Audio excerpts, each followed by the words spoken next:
Welcome to Effervescent, where we embrace a full circle approach to health. So today is going to be another fun episode where we get to talk about our relationship with our body. Now, don't gasp, don't tune out, like it's going to be fun.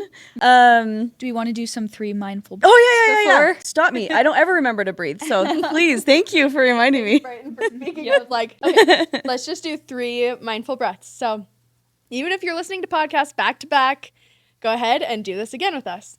You can keep your eyes open or closed and just notice your natural breath.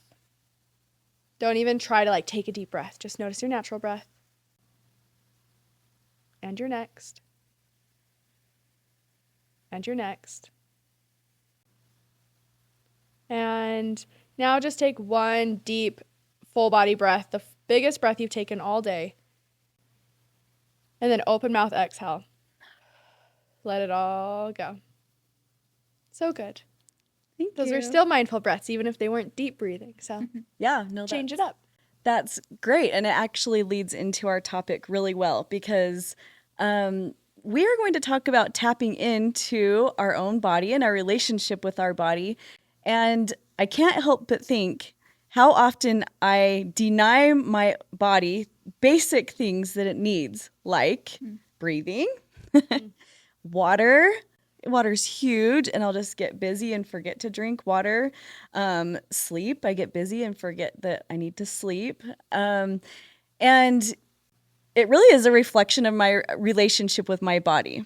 So I'm going to ask you a question to start it off. If you had to define your relationship with your body in terms of a relationship, what would I want you to kind of talk about your relationship with your body like a relationship. Ready, go, Kinley. Okay. I'll talk freely without any stopping. So I would say that my relationship with my body back when I was starting my healing journey was very much dating phase. Okay. I am dating myself, my body, myself. I'm learning how to take care of myself. And the first thought that came to my mind when you were talking, if I'm being totally candid, was a fighting spouse. Yeah. Which is sad, honestly, that came to mind because I actually work really hard at this.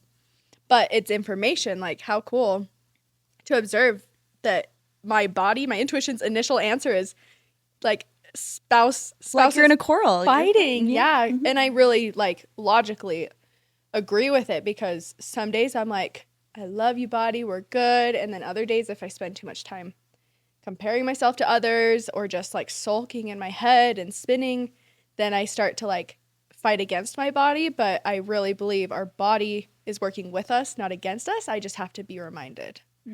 Okay. So I love that. Okay. I love the real I think answer. I need some couples therapy with my body. Perfect. Same. Okay, oh Brighton. my gosh. So I had an instant answer too because I didn't look at the notes before. So this was true instant answer as soon as you asked that. And my instant answer was a frenemy. Ooh, yeah. Ooh. And the more I'm thinking about it, I'm like, that is the perfect answer for how my relationship with my body is because a frenemy is you love aspects about it and are proud, but then you're in competition all the time. And so you don't know if it's you're for the friend or the friend's for you, but then you also want to be friends at the same time. It's a weird dynamic, but you are obviously friends too. It's very similar to mine. Where Yeah, it is. I would love my spouse. I'm married to them for a reason. They're my best friend, and they're the ones that I'm the hardest on. Yeah. That's good. Yeah, I think frenemy is the perfect answer because it really does tie in the competition or the pushing on each other to do better or whatever, I just see the dynamic so clearly. Yeah. What about you, Mom? You've got to answer that too. I honestly didn't think of that question until I started talking. So I have my instant answer to my own question. And this actually just backs up how I'm going to answer it is, so when I have a disagreement or a frustration Or my therapist still says I'm contact avoidant, or what's it called? Not contact. You're avoidant attachment. No. Oh. No, when I don't want to confront. Confrontation avoidant. I think that's okay. the word she uses. I'm kind of that way with my body too. So I'm just like, oh yeah, you're going to annoy me? I'm out. Like I'm just, and for me, that's kind of mentally with my body. So if I'm feeling frustrated or I don't know what to do for food, that overwhelms me a lot. I'm learning with ADHD that's actually a really big thing, that something can be overwhelming, is the planning of the food. And that is so overwhelming to me. Not to everybody that has ADHD, but for me it is. And so instead of kind of working through the step by step, how can I solve this problem? I kind of just disassociate, like, well, then I'll be busy doing something I feel confident in. And so that's my relationship, is kind of what I tend to do with people in my life when I'm frustrated. What do I do? So I kind of disassociate. So I would challenge you listening to this podcast. What is your relationship with your body? Be super honest, like we just were. It can be a little bit raw. But I think, once again, like we talked about in our last podcast, it's that awareness. The more aware we are about us, ourselves, and what we're doing, then the better we can change it and move forward with it. So now I want to kind of talk about for a minute our relationship in the way of how it shows up kind of over the span of a lifetime, quickly, not fast. And I will start so that you kind of can understand what I'm talking about. So when I was young, I was wild and free and played in the trees, and I ate when I felt like I needed to eat. I ate as much as I thought I should have, or that I felt like I needed to have, and I didn't think anything else about it. I ran when I felt like running. I was outside when I felt like I need to be outside. It was very intuitive and free. My parents raised me in a way that I could pretty much kind of do what I felt right to me. They never made me eat all of my food, or they never made me do certain activities at certain times. I really had the freedom to listen to what I needed. And so I grew up that way, kind of, and it was healthy and it felt good. And it wasn't until, and I went all the way through high school, honestly, with not thinking much about, I did a little bit in high school because I was always a dancer.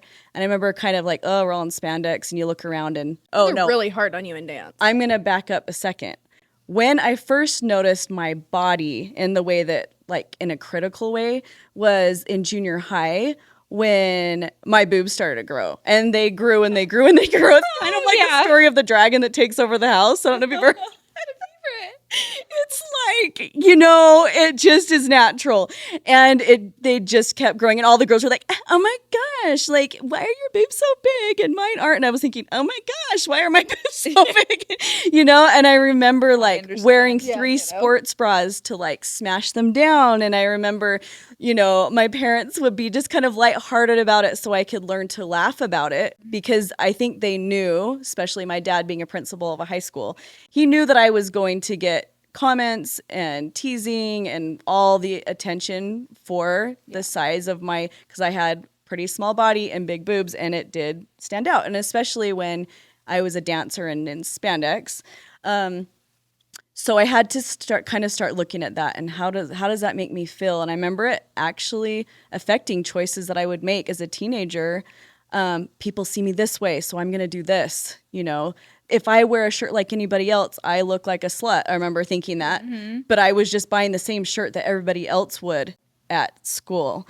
But I was the one that looked like I was trying to show off and I'm like, no, I'm just trying to fit in the same clothes that everybody else is wearing. Styles. Yeah. I mean, that's how I felt last week in my episode with you guys. Yeah. Like, I was wearing a romper, and I literally was asking you guys, like, is this okay? Yeah. Because it just fits me different than others. Yeah, and anybody else that would wear it, I mean, it would not fit them. It'd be so, like, trendy and, like, exactly what the trend is. This is the topic on my TikTok that got 8 million views. You remember that? Yeah. Yes. Of just me saying, I know this is going to sound weird, but having like big natural boobs is actually really, really hard. Yeah. And I thought people were going to be like, what are you talking about? You're complaining about stuff. No. over 10,000 comments of women being like, I Wow. totally get it. Like, I did have one rude comment. Actually, if anything, they're like, your boobs aren't even that big. I'm like, whatever, I can't win. But I just want to say, like, I actually think so many women relate to this topic. And if you're a man, you probably have your own stuff you'll relate to with this too. Yeah, and if you have smaller boobs, you're probably like, oh, you're so lucky. But like, Yeah. we're saying the same about you. Like, you can't win. Mm-hmm. Yeah, totally. And so, yeah, that was, I would say, my earliest memory of that. And then I started having babies, right? Got into my 20s and started having all my babies. And I remember after I had Kinley, and I remember I called my cousin who probably wanted to kick me when I asked her this, and I said, "What's a calorie?" I literally had never thought about calories or weight loss or anything. And I said, I hear that I need to understand that so that I can lose weight after the baby. And she kind of laughed at me like, oh boy, kind of like I had been pretty lucky, or I hadn't had to think about it too much. And all of a sudden I was like, okay, I had 50 pounds to lose. I got really sick at the first of my pregnancy and then gained a whole bunch more. And so then it kind of started my, mothering phase of like, oh my gosh, my body is changing so fast. And all of a sudden, like, you just gain weight, which you're supposed to. It's healthy. And the milk comes in. And when you already have a large chest and milk comes in, you feel like it takes over your body. Oh, gosh. Sorry, Kinley. Not exciting. And I remember my kids running around. This is so visual and awful and wonderful. My kids would take my nursing bras that were like a size triple H, G, D, E, F, G, Z. I don't even remember, not any normal letter you hear. And they would each put like a cup on their head. Yeah. So they would run in twos. They would run in twos around the room with like my circumference of the head on there and then next to each other, and they'd be like, oh, look at mom. I mean, literally. So, and it was very hard to nurse. Okay, now I'm just kidding. This is a whole other topic because it was just so hard to nurse with a big chest and with milk and everything. Anyway, fast forward, my body was changing, and it changed every time I had a baby, and my emotions around, I remember right after I had the baby and going to put on my pre-jeans before birth, thinking, well, now I'll put on my jeans, and my calf did not fit in the thigh. Okay, that was shocking, and it's okay. I guess that's where we're going with this, and I'm not going to keep on going. But my point is that our bodies change over and over and over and over again, and it's a beautiful thing, and it's something that we need to learn to manage, and we'll go into that further, but that's kind of a lifespan. Maybe you won't have to talk as long because I'm a little bit older, but Well, I want to say something to what you're saying about our bodies changing real quick. Like the other day you said to me, Kinley, you have so much time for because I was telling you like, but my back hurts and this, and I was explaining something, I don't remember what. You're like, but you have so much time to like for your body to change. And I've thought about it so much since, because I learned once during a Tony Robbins event that our body every 7 years is completely new cells. All the cells. Every single part of our body is new. Mm-hmm. And that gives us permission. Like, we have the ability to reinvent our body. It's not like, oh, my body's declining and now it's forever declining. Yeah. It like gives us permission. And it just meant a lot the other day when you're like, you still have so much time for your body to change. Mm-hmm. Yeah. I like actually saw it in a positive light. Yeah, it's a good thing. Yeah. Good. That makes me happy. Yeah, so give us a little rundown. I don't know if I even want to. I feel like mine is different from yours, and it already makes me want to cry. But I don't want to. Okay. I don't even know where to start. Like, this is going to be a long episode. Because it's hard to talk and cry for me. I don't know where to start, but I actually was thinking about your episode, which is funny because how many times today have I said, I'm so excited for your episode? And here I am crying. I just am passionate about it. I remember sitting in first grade, just to start somewhere, and I was sitting like this, and I kept trying to suck in more and put my arms like closer to my tummy to make my tummy look smaller. I could have been in kindergarten, but I know it was first grade or kindergarten. And the girl next to me said, oh my gosh, you're so skinny. And I was feeling fat. in the moment. And so I was trying to hide my tummy. But then this girl had told me I was skinny, and it was like such a compliment in the moment of like, she sees me as skinny. And so that matters so much. Like, it really just like, obviously I still remember it so many years later, that being skinny is important. And I just have gone through the ringer, like, with my body. I can't remember a time where I was carefree. I want to keep talking. It's always been, I mean, there were chapters where, like, I wasn't thinking about it. I was playing, but I did do dance, and I did do gymnastics. And so we're in leotards, and I'm constantly looking. And I have my sister, my best friend, who's also in those classes with me, and she's naturally tiny. And so already I'm set up to feel like I'm huge. And through all the years, it's just been like, am I big? Am I small? Am I big? And I, even to this day, this week, I was sitting in the bath and I was like, I can't even tell. Like, it's such a dysmorphia. Oh, my throat is so tight from saying all this. It just switches all the time. I have no idea. Oh, hold on. Let me just cry. Yeah. Yeah, I think, and I can fill the space if you want, or I can just wait. Go ahead. Yeah. You can fill it. I mean, as your mom, it breaks my heart to see that it's been such a lifelong thing, because I remember vividly having girl after girl after girl after girl after girl after girl, because Sydney was first, right? 6 girls, and knowing every one of their bodies is going to be different, which they are, and they should be. And I knew there'd be natural comparisons happening. And so I was so conscious about trying not to say anything negative about my body in front of my girls. I remember being very aware of that. And looking back, I'm sure that I also did it without realizing it. You know, what a hard role. I wasn't perfect at it. And the other hard thing about it, and this isn't about me, but just from a mom's perspective, is like, it's important to talk about health, right? Like, what do we eat and do to be healthy? But then not talk about it so much that your kids get this feeling that There's they something think wrong something's with wrong them. with you. Yeah. Exactly. It's, So it that's breaks, a whole podcast in and of yeah. itself. So it breaks my heart to see that it was so hard for you, even though I was actually even aware, and from my perspective, I didn't want that to happen, to have my kids feel like that. And like, I don't even see it as like, you did it. It's just like, I was so aware of it so early on. But I mean, so many props to you, just having that many girls and being like, okay, how do we do this? I cannot imagine. I can't even do it with myself. Well, and I mean, not to be a Debbie Downer, I am grateful because there are a lot of moms that will still compare themselves to their daughters and or like say stuff to them, or and it's like some weird resentment thing or energy thing of like, I don't know. And I've seen it personally, and I'm like, whoa. Yeah, we got really lucky in that regard. That I can't even imagine having a mom, like growing up and having a mom like that. Like, that would be so hard. So, yeah. Yeah, I mean, that's like the emotional side of mine, but like, I feel like it also just sums it up. Like, I do want to say this.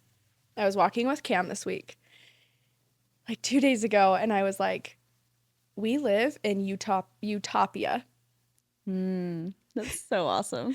We live in Utopia here in Utah. Everyone looks the same. Because I was like, I think I look cute. My hair, I was in like sweats, and my hair was so insane, and I had a flower clip holding it to the side and like all the pieces everywhere. And I was like, I feel cute. He's like, why do you say that? And I'm like, I think just because there's no one in Utah that I really see like that doesn't have like the curled hair, and like everyone kind of follows the same trends here.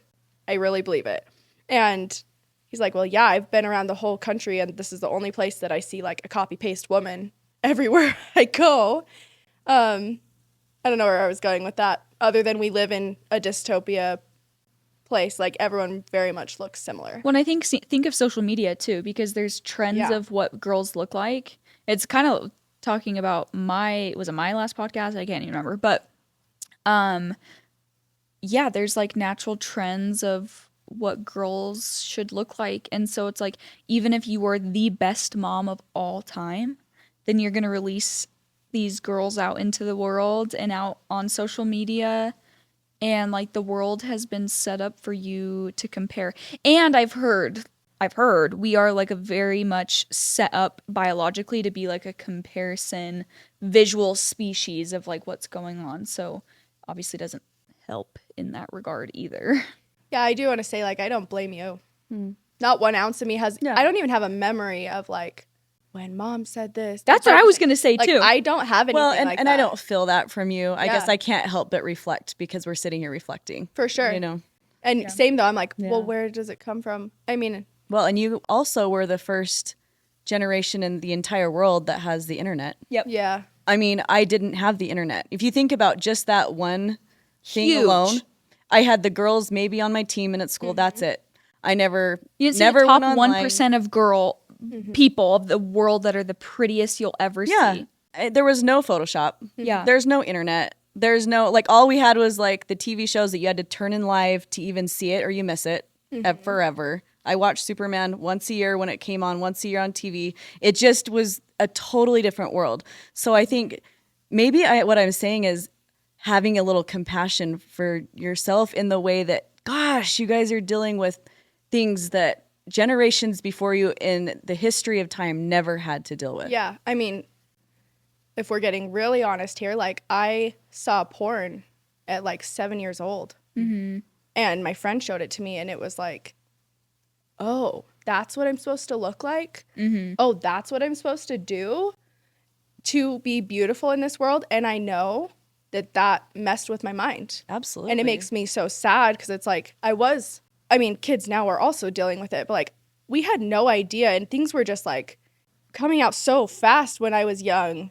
And yeah. Yeah, I mean, and in the way you were at the worst time because, in my opinion, because it's like all of a sudden it was there, had never been there, and nobody knew how to deal with it yet. Not that we're still trying to figure out. That's AI now. But exactly. But now people are at least talking about it. Yeah. Right? And Yeah. they're trying to figure it out, where at first it was like, from my perspective, so scary to, I'm like, I don't know how to protect my kids. And if they see something when I didn't know it was 7, that breaks my heart. Once again, like, how do I stop that? You felt responsible to stop it, which is not even possible. I mean, that's how I feel right now. I'm like, I'm scared to have babies because I'm scared of what world they're going to come into. Yeah. I do have a vivid memory, though, of one time I saw a video of like a girl, and she was like so perfect, and I was still young. And in the video, it glitched and it showed cellulite on her legs. And I remember in that moment being like, what? What? They can edit that out? Like, I had been watching the video thinking it was so normal. And then even back then, they were still able to like airbrush and stuff. Like, we have no idea what we're up against, honestly. Okay, I feel like I've said my story for a long time. Yeah, no, thank you for sharing. Your turn. Yeah, and I don't even have to share necessarily, my whole story. I think it's almost just the frenemy thing. Like, I keep coming back to it. It's like 1 minute I'm happy. Oh, our light just died. Dang. That's okay. All right. 1 minute, like literally today at the gym, I'm lifting and my legs looked like buff, and I was like so happy. But then it like Was your butt huge? Yeah, it was gigantic. Gigantic, because that's good. You have to listen to the last episode. Yeah, no, legit. Like, the trends of the bodies are funny, but yeah, like I was like, oh, whoa, like I'm strong, and then literally like walking out, I'm like, oh, I'm like fat. Like it's just so like flip floppy. Like, yeah, the same thing. It's like I don't even know what I look like. Legit, I don't even know. But I do think that stems back to everything you were saying too. Like, I think since I was more in soccer and stuff, it was like my body was a tool in a good way, and I liked that. And so I didn't really think about it in terms of what it looked like. I thought about it in terms of what it could do. And I'm actually trying to get back to that now. Like, what can my body do for me, and for how long in terms of like longevity and stuff, then what does my body look like? Because in the end, that doesn't matter, and your body's gonna be old and gray and saggy and wrinkly anyways. So who even cares? Like, but I care if I can get up off the couch or my bed when I'm 70 or whatever.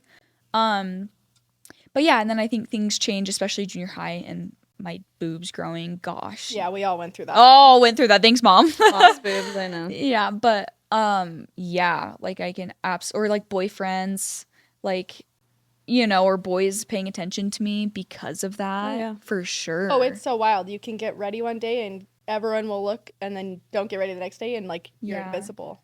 You know what I actually want to touch on now that I think about it, just for 2 seconds, because I know that people listening will probably understand this.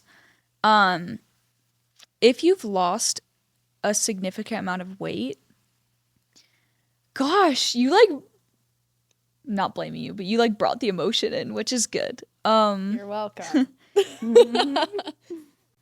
If you've lost a significant amount of weight, like, people treat you different.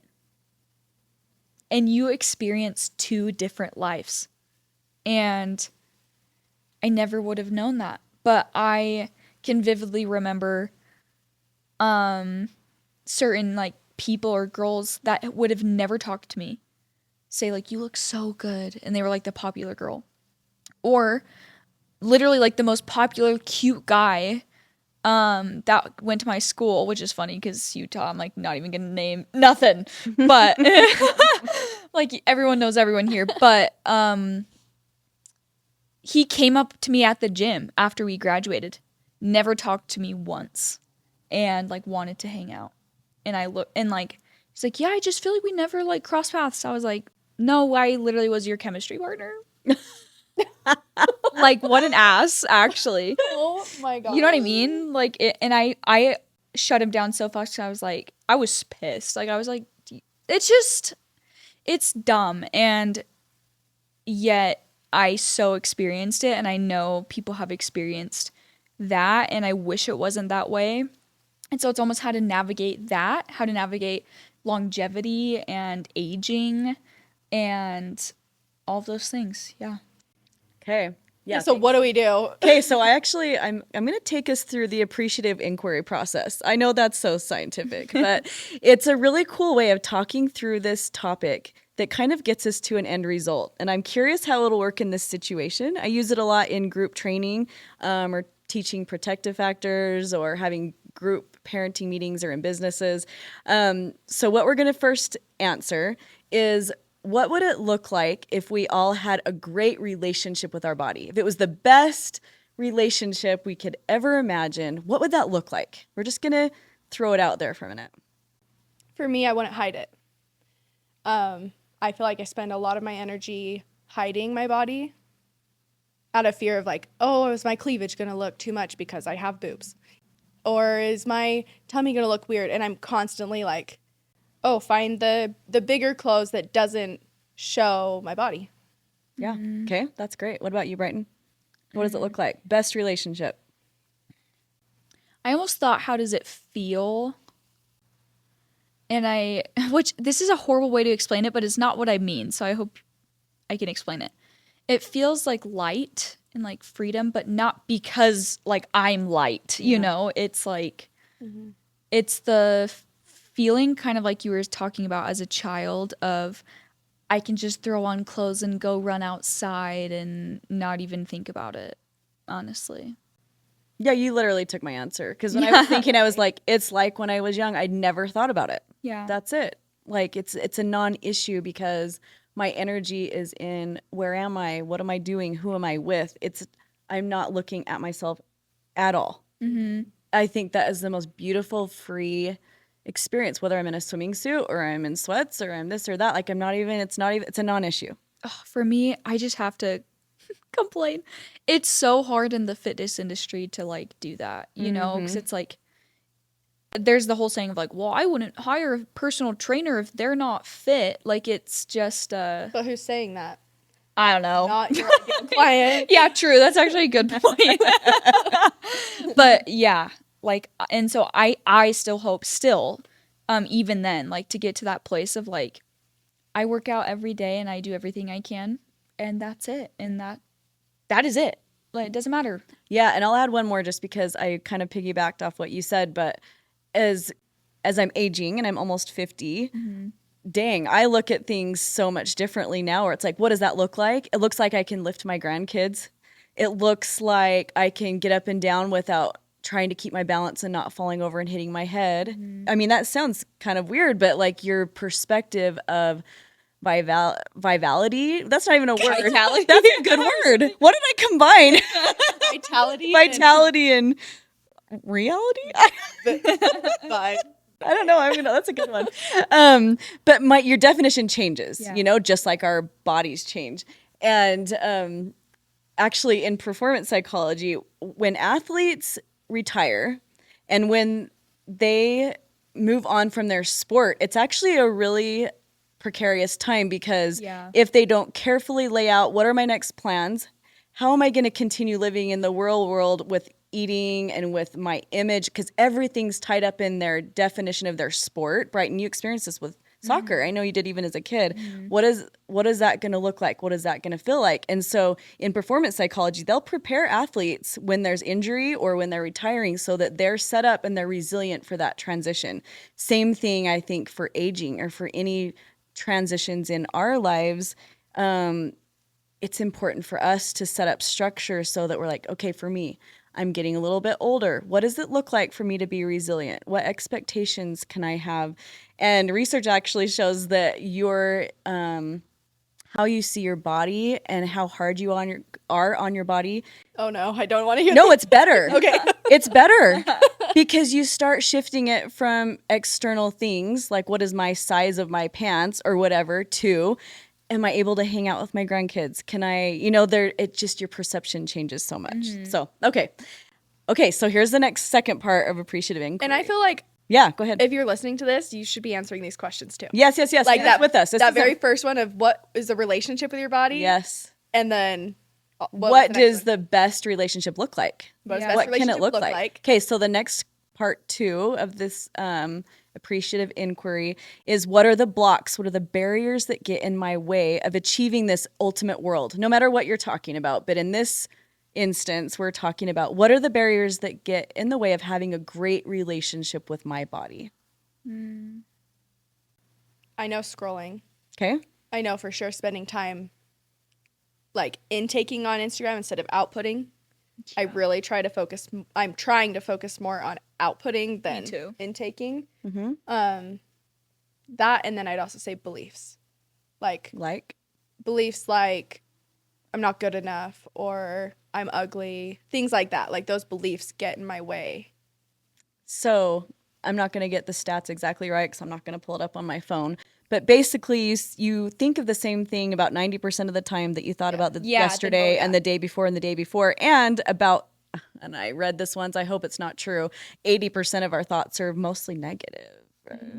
So that's in one research study I read. I'm not sure that the exacts of I haven't compared it. But the point being, if those are beliefs that you said, what are my beliefs? And I'm thinking that same belief over and over and over again, just like you talked about earlier, that super highway of, and that was that in our last episode, right? What is that super highway? What is that thing that I'm ingraining into my brain? I like to explain it kind of like a spring in the mountain. It comes out and it just trickles. It's just this one thought, and it kind of goes down the mountain, down the hill, and as tributaries and water add to it, it kind of becomes bigger and bigger until you have this raging river.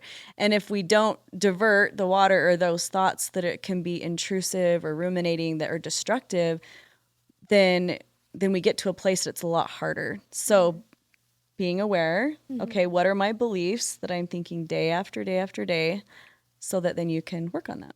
For sure. Yeah. I think also as like a listener, because the thought that went through my head was, oh no, what if the beliefs are so ingrained? What if it's a canyon? What if it's a Grand Canyon now? And I kind of want to put it, like push and ask that question. Yeah. What if my beliefs are like I've been saying them my whole life? Then what?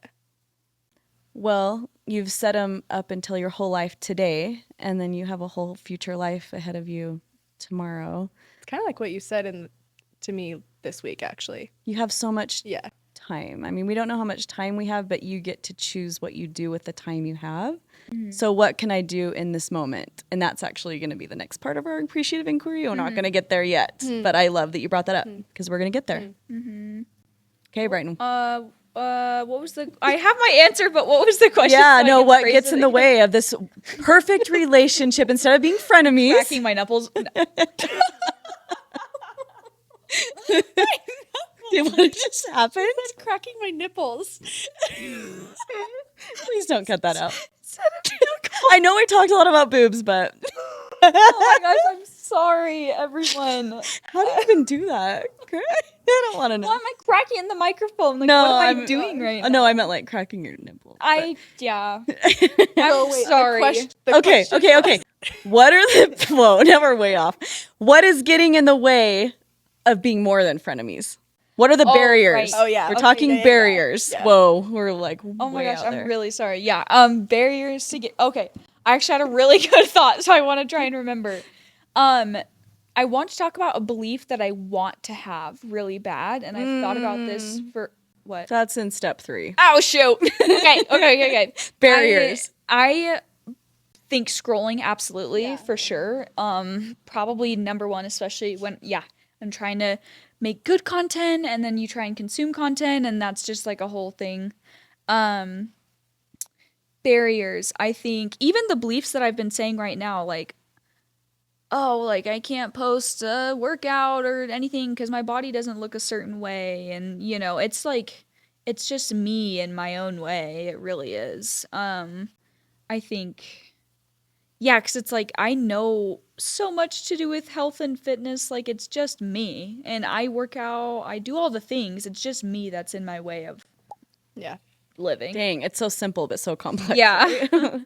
Yeah. Okay, let's see. Barriers for me, I would say distraction. I really have to work on the reason I study performance psychology is because I need it, and I loved the tips that I get from it for myself. So attention control, not being distracted, the barriers, distraction, I'm so good at like finding a million things that are interesting to me or jumping into anybody else's fun they're having or helping other people or whatever. These are all good things, but my barrier is distraction, and it's hard for me to focus, which is why I really love journals and day planning, especially traveler's journals I love, but it helps me to have kind of a way to focus, but definitely distraction. Okay, so then the third part is, and the reason we do this is because people can get stuck in the everything I want with no problem solving, or the every barrier I have with no problem solving. So the third step is what one small but significant change I can make in my life. Okay, so we're not going to blame other people. We're not going to talk about all the ways that everything sucks forever. We're going to think about one small but significant change we can make to make progress towards having this great relationship with our body. One thing. If it's too big, it's too big. One thing, one small. I have mine. Yeah. If you don't Yeah, have go for yours. What's hard is and this is a belief that it's hard, so maybe it's not hard, but changing a belief it's a hard concept to be like, oh, I just have to change my belief on this or whatever. But my hope, I've always thought about this, and this is also a belief. It's a belief within a belief. It's a lot of layers, but this will make sense. I kind of have this like number in my head of like a scale weight, whatever, that like I feel comfortable at because I've been like a few different weights, and I'm just being like truthful here that like I feel comfortable at that weight for me, and that could be something different for everybody. But the belief that I want to have is that it's effortless to be at a weight, not even a weight. It doesn't even have to be a weight. It's effortless to feel how I feel at that weight. So like I don't have to track my food every day and work out and like have a regimen. I want the belief, and I want to have the belief that if I let things flow and I feel what my body actually needs to sustain itself and move the way it wants to move, I will land at a place effortlessly that I feel good with. Does that make sense? So yeah, maybe it doesn't even have to be like the weight I'm thinking, because obviously I'm sure a lot of people have like this perfect weight and it, but I want it to be more, I like pushing myself in the gym and I like all of this stuff, but I want a feeling of like intuitiveness of like, okay, I've learned all of the things when it comes to health and fitness of what I'm supposed to do, and now I should just let my body do the thing and I shouldn't have to like rigidly hold it there. Okay, let's bring it down even more. What's your one small but significant thing you're going to do to achieve that? Yeah, true. Once. I mean, No, everything you're saying right. is beautiful, but we're trying to just pick one tool, and everybody listening, picking one thing that can get you to that place. Oh, this is like vague too. It's okay. We can go a few layers down and get deeper. Becoming aware of how I'm feeling with how I want to work out and eat. Okay, so awareness. Instead of this is what I need to do. Yeah. So how are we going to achieve that awareness? One more layer down. This was in the last episode for those of you who haven't listened. It's the 1 second thing. Or like the, what would you call it? The mindfulness bell? Bell? Bell of mindfulness? The bell of mindfulness. It would almost be cool to like have something like that in place with like my working out or my eating, where it's like, or before you weigh yourself. Before I weigh myself, yes, that's a good one of being like, hey, this doesn't have to be so rigid and hard. It can be actually a beautiful practice of taking care of myself. Yeah. Yeah, that's I like great. that. I like That's the weight great. thing. I like the scale thing. Because it's very concrete, right? Very. We're stepping on a scale. Tangible, yeah. We're going to reflect, whatever that means to you. Going to reflect and just trust my body, because I've done enough work to know where I should be landing at. And I feel like I feel like a lot of people struggle with this. If they start tracking their calories or whatever, that can be really sensitive, because it's like the more, and this is in psychology, the more you restrict yourself, the more your body and your mind wants to rebel from that. On it, yeah. And so it fixates on it. And I've obviously noticed that. And I think that's one of the main barriers to losing weight is that. But for me, it's like, since I know all of that already, it's like I just want to live freely and be intuitive, because I know I'm doing the good things, checking off the boxes, but it's like now I should just live that. Sorry, that was a really long answer. No, but that's the power. You showed the power of drilling down a little further and then a little further, because I'm the same way, Brighton. We are very similar with how we process. I'm big picture. I'm concepts. I'm, futuristic thinking, and it is really hard. I have to work really hard at kind of, and a little more detail. Yeah. And so you did that work. And I think that's very concrete. Like when I step on a scale, that's going to be a bell reminder in my head that I'm giving myself grace, because this is where I want to be, and reminding yourself, and that will just become kind of a mental habit. That's really powerful. And thanking your body too. Yeah. Like I want it to be a peaceful experience of just like, I know what I'm doing. Yeah. Like, I'm good. And thank you, body, for fluctuating. Yeah. I like that. Because that means that I have a uterus that is able to bear children if I want to, you know? Yeah. I love that. Yeah. Okay, Kinley. Okay, I have mine. It's simple. No tears. Wear the damn shorts. Can we swear? I always forget. You just did, so we're good. In every episode, there's at least one. Wear the shorts. Yeah. Okay, I want to hear more. Like, I just even at the gym, like I used to go and wear a sports bra and leggings, and I would wear higher leggings and a sports bra and be like, yeah, I'm mostly covered. Like I feel good. But lately it's been more, I've been wearing jackets and I'm like, this is not how I normally am. And then I'll get so hot that I'm like, okay, I'll take it off, but then I'll like leave it half on and it's just off my shoulders. And so it's not necessarily about just the shorts, but I've just been aware of like what I'm wearing. I want the intention behind. Yeah, I want to just wear shorts if I want to wear shorts, or take off my jacket and focus more on the feeling. It's the same thing, but that's my concrete. Yeah, I love that. I think that's perfect. I mean, I could work on that too. Yeah. Even like sports bras and stuff. Yeah. I'm like, I see all these gym girls, doing the sports bra thing. And I'm like, but I love that. Yeah. Okay, now I have to answer my own question. Do not obviously think ahead of time about what I'm going to say. Yeah, 2% effort, 1% effort. Yeah, okay, what's my small thing I'm going to do? Well, I'll say something that I just barely did, and I can still set another thing, but I took out extensions that I've had in and out since I was pregnant with Brighton. And how old are you, Brighton? I don't even know. She's 23. I'm like, I've had extensions in and Yeah, out for 20 years. 23 years, and I love it because hair is fun to play with, right? But I do also notice that I use it as a safety blanket, kind of like if I have more hair, then it kind of covers me, when I'm Oh, not yeah. feeling comfortable with my body.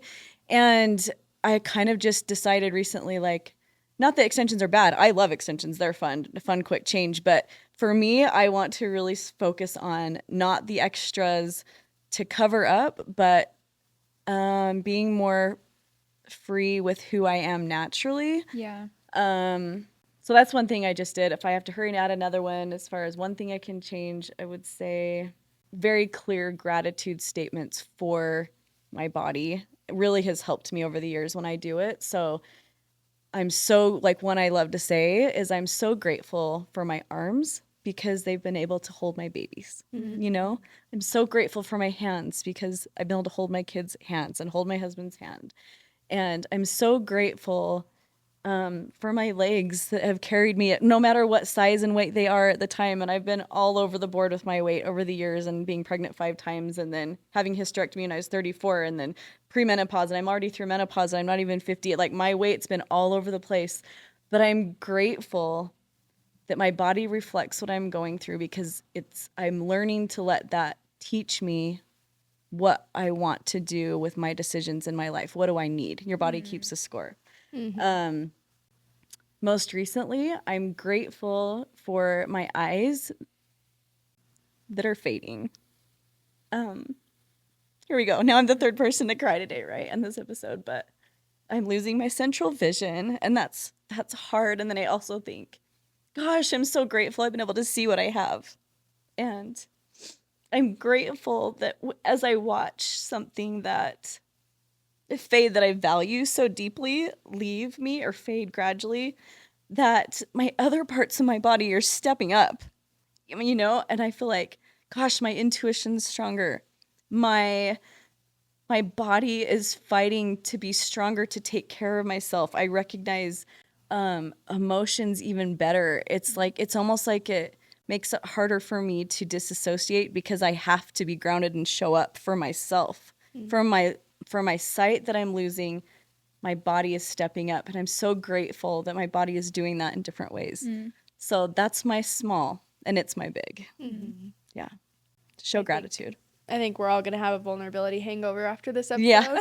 Yeah. But I also feel like through everything that's been said, from all of our different perspectives, like, someone's going to relate to one of us. They've got to, sadly, but also, like, you're not alone in it. We're all experiencing these same things. Here we 3 are thinking we could start a health podcast, and this is health. Being able to talk about the struggles and cry and let it out instead of hide and compare yourself and act like we're perfect professionals, Yeah. like yeah. This is healthy. Yeah. Then I'll just end this. Actually, we're going to give tips. Then I have one closing thought. Okay, tips on what? On how to have a healthy relationship with your body. Okay. I can just start and ramble.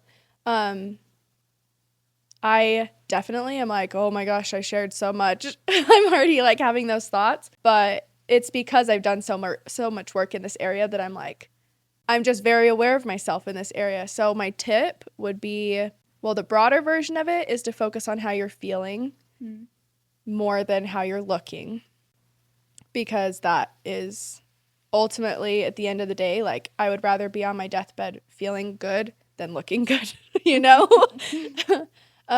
But help me out. What's a layer deeper, a more surface level tip to that, to feeling good? When in the times when you felt good, and they might have been fleeting, what did you do to get there? I did yoga or sat in silence or went on a walk. Like, the things that made me You happiest. said something the other day. I always feel so beautiful after what were you doing? I have a list of this on my phone, actually. Okay. Well, that's a tip. You specifically had just Yeah. done something and you're like, I always feel beautiful after I. Get a massage. I mean, I have a list on my phone. Okay, that's a cool freebie. And it's what makes me feel beautiful. Or make your own list Yeah. of when you feel beautiful. Absolutely. And it's really cool. It's been like, oh, when my windows are down in the car. Like, they're not even exercises. It's very much just what makes me feel most beautiful. I also have one that's what makes me feel like a bad A. And things that make me feel like confident. And I love having those lists. Very good. Yeah. Okay, thanks for helping Cool. me. That's my tip. I mean, all of these, if I'm being honest, I learned more than I can teach in this episode. And so I think I'm happy with the tips you guys said. I love the list thing. I might steal that for a reel or something. Do it. Do it. Claim it as my own. Just kidding. Spread the word. But I saw actually this podcast clip. I'll just say this real fast. I saw this podcast clip of this girl I follow, and she's an ultramarathon runner. She's awesome.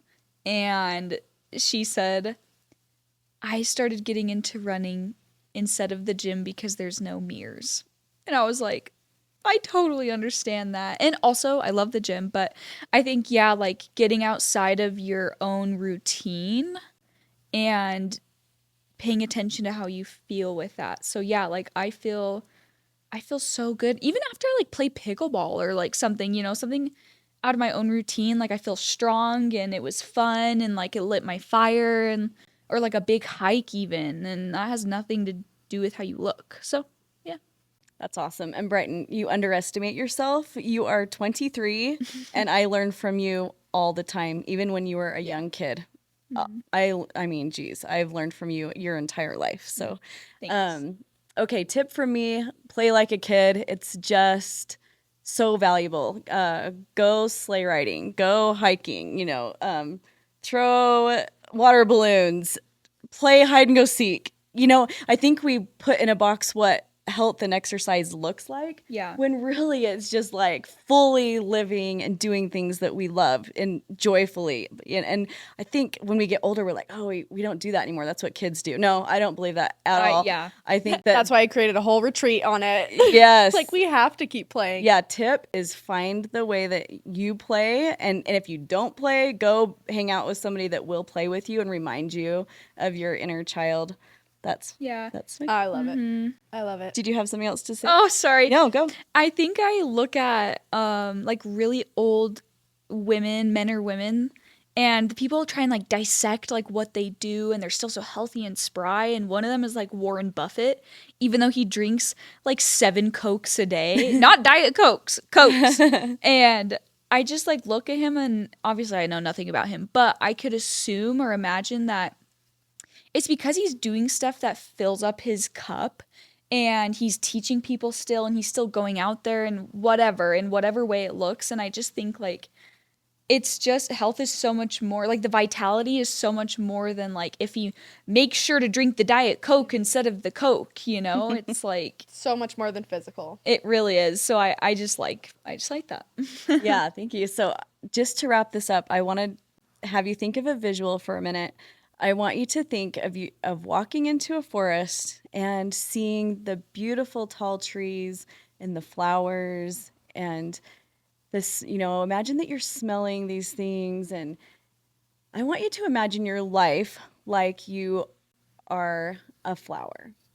You're a seed at first and you're in the ground, and you gradually sprout over time and you grow and your color develops and you are in the middle of this forest.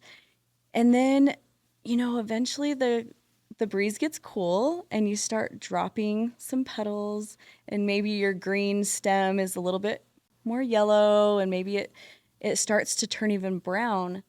And eventually you melt back down and lay on the ground, and your seeds return back into the earth.